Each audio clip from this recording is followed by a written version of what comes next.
So అట్లా ఎప్పుడైతే మనం మనం ఏ ఏ ఆశతోటి ఒక యజ్ఞం చేస్తున్నామో ఆ ఆశకి తగినటువంటి సంభారాలు మనం దానం చెయ్యాలి.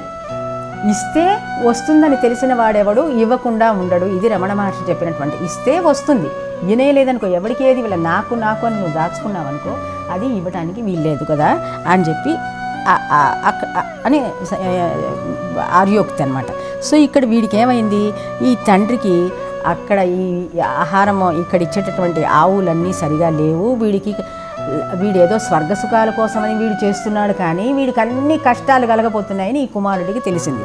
అందుకని వాడు ఏం చేశాడు, తండ్రికి మంచి జరిపించాలి అనే ఉద్దేశంతో తండ్రి దగ్గరికి వెళ్ళి, సరే నువ్వు ఇవన్నీ దానం చేస్తున్నావు, నన్నెవరికి దానం చేస్తావు నన్నెవరిని దానం చేస్తావు అని చెప్పి 3 సార్లు విసిగిస్తాడు తండ్రి. ఇస్తే తండ్రి ఏమన్నాడు, పోరపో, నేను తీసుకెళ్ళి ఎవరికి ఇచ్చేస్తాను.